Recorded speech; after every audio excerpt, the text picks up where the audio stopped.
Hello साथियों and welcome to our channel एक classes जहाँ पे हम इंग्लिश बेसिक टू एडवांस पढ़ेंगे। और आज ये मेरी पहली वीडियो है, पहली क्लास है, तो अगर कोई गलती हो तो देन उसके लिए सॉरी। और आज की ये पहली वीडियो की शुरुआत करते हैं, जिसकी शुरुआत हम सेंटेंस से करेंगे। सेंटेंस को हिंदी में वाक्य कहते हैं। जैसा कि हम सभी लोगों को पता है कि अंग्रेजी वर्णमाला में 26 अक्षर होते हैं, जिनमें से 5 vowel A E I O you होते हैं और बाकी सब कॉन्सोनेंट यानी व्यंजन होते हैं। तो वोवेल और कॉन्सोनेंट स्वर और व्यंजन के मिलने से वर्ड बनते हैं, शब्द बनते हैं, और इन्हीं शब्दों के समूह को हम वाक्य कहते हैं, मतलब सेंटेंस कहते हैं। कोई भी वाक्य बिना वोवेल और कॉन्सोनेंट के नहीं बन सकता। कोई भी आप वर्ड ले लीजिए, उसमें स्वर और व्यंजन दोनों होंगे। जैसा कि मैं आप लोगों को यहाँ पे दिखाता हूँ।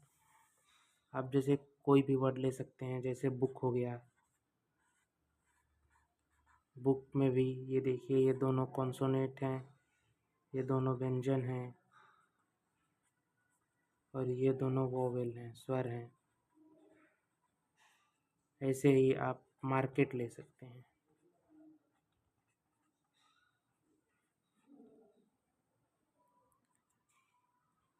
आप मार्केट ले सकते हैं। आप और भी कई शब्द ले सकते हैं, जैसे आप रीड ले सकते हैं, पढ़ना।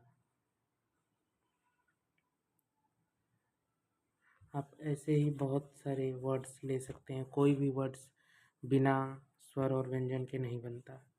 आप जैसे टीच ले सकते हैं।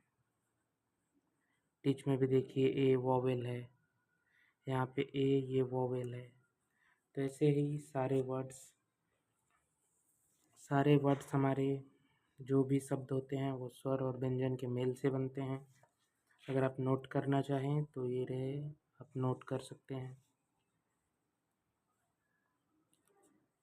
और इसमें भी एक अपवाद होता है। आई होप आप सभी लोगों ने नोट कर लिया होगा।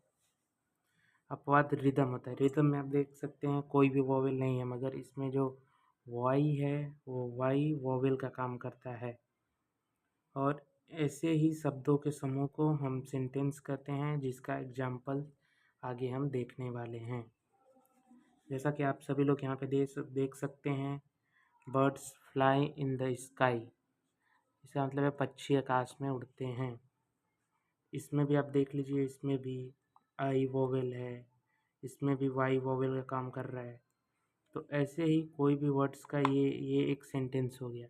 ऐसे ही और एग्जांपल ले सकते हैं, जैसे दे गर्ल्स आर सिंगिंग सॉन्ग्स, ये लड़कियां गीत गा रही हैं। इसमें भी ये सेंटेंस हो गया। अब ऐसे ही बहुत ले सकते हैं, द सन इज हॉट, सूर्य गर्म है। ये सेंटेंस हो गया। आप ऐसे ले सकते हैं, Ram is going to school, you are going to school, I am going to market. ऐसे ही बहुत सारे एग्जांपल्स हैं। और इन सब में से भी सेंटेंस के भी भेद आते हैं। तो अब हम लोग आगे वही पढ़ने वाले हैं, काइंड्स ऑफ सेंटेंस। आप सेंटेंस की परिभाषा लिखना चाहें तो लिख सकते हैं। अतः शब्दों का ऐसा समूह जिसे पूर्ण भाव व्यक्त हो वाक्य कहलाता है। इंग्लिश में लिखना चाहे तो भी लिख सकते हैं, a group of words which makes a complete sense is called a sentence. अब हम आगे चलते हैं। आगे हम लोग पढ़ने वाले हैं द काइंड ऑफ सेंटेंस। अलग अलग प्रकार के, यहाँ पे लिख सकते हैं, अलग अलग प्रकार के भावों के आधार पर वाक्य 5 प्रकार के होते हैं।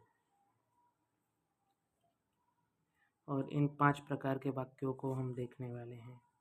सबसे पहला होता है असरेटिव या डिक्लेरेटिव, कथनात्मक वाक्य। हिंदी में इसे कथनात्मक कहते हैं। दूसरा होता है इंटरोगेटिव यानी प्रश्नवाचक वाक्य। और हमारा तीसरा होता है इम्परेटिव, आज्ञा या प्रार्थनावाची वाक्य।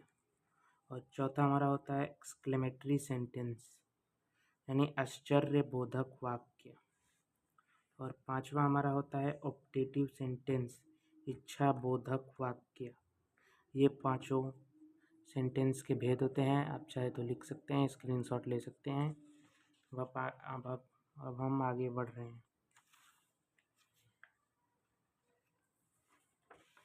यहाँ पे पहला आता है असर्टिव सेंटेंस। असर्टिव सेंटेंस जैसा कि आप लोग इन वाक्यों में घटना के होने या ना होने का वर्णन होता है।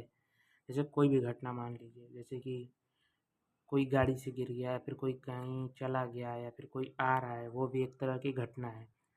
और इन घटनाओं के आधार पर भी इन्हें दो तरह के वाक्यों में दो तरह के बांटा गया है। यहाँ पे देख सकते हैं आप, पहला होता है अफर्मेटिव यानी स्वीकारात्मक या सकारात्मक, और दूसरा होता है निगेटिव यानी नकारात्मक वाक्य। और इन दोनों के एग्जाम्पल्स हम लेने वाले हैं। पहला है जैसे हरी रीड्स अ बुक। हरी एक पुस्तक पढ़ता है, पुस्तक पढ़ता है, तो ये भी एक घटना है, आप इसे घटना बोल सकते हैं घटना के आधार पर। और ये एक अफर्मेटिव यानी सकारात्मक वाक्य है। Negative, Mohan does not sing a song. Mohan गीत नहीं गाता है। निगेटिव का मतलब इसमें नॉट लगा रहेगा और अफर्मेटिव का मतलब इसमें नॉट नहीं लगा रहता है। यहाँ पे आप देख सकते हैं, कमला इज इल, कमला बीमार है, ये है सकारात्मक। Ram is not present, Ram उपस्थित नहीं है, ये है नकारात्मक। और इन सभी बातों में आप एक बात नोट कर सकते हैं, ये बात भूलिएगा मत कि सभी वाक्यों के अंत में फुल स्टॉप लगाना ज़रूरी है और लगाया जाता है। ऐसे ही आप बहुत सारे एग्जांपल ले सकते हैं, जैसे I am going to market, you are coming, I am going, the shopkeeper is selling. ऐसे बहुत सारे एग्जांपल ले सकते हैं।